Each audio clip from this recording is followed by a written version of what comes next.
మహిళలకు మేలు జరిగే విధంగా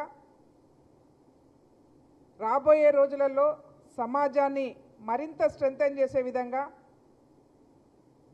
దాంట్లో భాగంగా సమాజంలో ప్రధాన పాత్ర పోషిస్తున్నటువంటి విద్యాలయాలను మరింత స్ట్రెంథెన్ చేసే విధంగా గౌరవ ముఖ్యమంత్రి గారు ప్రయత్నాలు చేస్తూ ఉన్నారు. దాంట్లో భాగంగానే ఉమెన్ అండ్ చైల్డ్ డిపార్ట్మెంట్ నుంచి అంగన్వాడీ టీచర్లకు సెల్ ఫోన్లు ఇవ్వాలనే దాని మీద అది రాష్ట్ర ప్రభుత్వం తీసుకున్న నిర్ణయం కాదు, లేకపోతే రాష్ట్ర ప్రభుత్వానికి సంబంధం ఉన్నటువంటి విషయం కూడా కాదు. కేంద్ర ప్రభుత్వం తీసుకున్నటువంటి నిర్ణయం.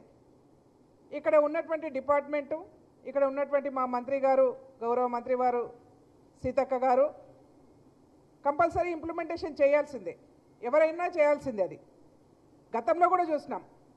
గతంలో కూడా తెలంగాణ రాష్ట్ర సమితి ప్రభుత్వం ఉన్నప్పుడు నాటి మంత్రి గారు సత్యవతి రాథోడ్ గారు కూడా కేంద్ర ప్రభుత్వం తీసుకున్నటువంటి నిర్ణయాలను రాష్ట్రంలో అంగన్వాడీ టీచర్లకు సంబంధించి కావచ్చు, అంగన్వాడీ స్కూళ్ళకు సంబంధించి కావచ్చు, ఆ రోజు వారు కూడా ఇంప్లిమెంటేషన్ చేసే ప్రయత్నం చేసిరని మేము అనుకుంటా ఉన్నాం. చేయకపోతే వాళ్ళ కర్మ మాకు తెలియదు. అది అయితే మరి ఈరోజు బీఆర్ఎస్ పార్టీకి సంబంధించినటువంటి వాళ్ళు కొంతమంది పనిగట్టుకొని సీతక్క మీద అసత్య ఆరోపణలు చేస్తూ ఉన్నారు, బురద జల్లే ప్రయత్నం చేస్తూ ఉన్నారు, బట్టగాల్చి మీద వేసే ప్రయత్నం చేస్తూ ఉన్నారు.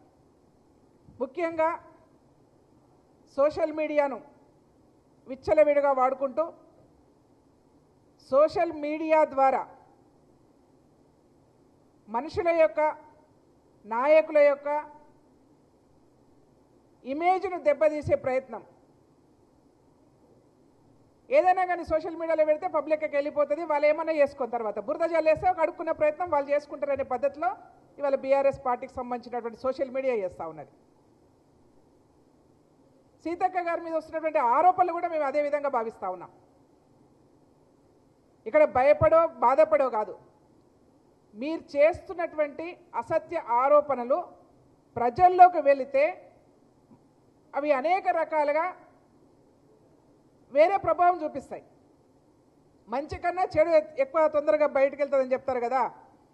ఏది నిజం చెప్పులు తొడుక్కునే లోపలే అబద్ధము ఊరంతా తిరిగేసి వచ్చిందనే పద్ధతిలో. అంటే మీరు చేసే అబద్ధాల ప్రచారాలు ఏవైతే ఉంటాయో ఆ అబద్ధాల ప్రచారాలు ప్రజలకు వెళ్తే మంచి పద్ధతి కాదు అని చెప్తా ఉన్నాను. ఎందుకంటే ఒక రాష్ట్రంలో 10 సంవత్సరాలు తెలంగాణ రాష్ట్రంలో ప్రభుత్వాన్ని నడిపిన మీరు ప్రజలకు ఏం మెసేజ్ ఇవ్వాలనుకుంటున్నారో చెప్పండి.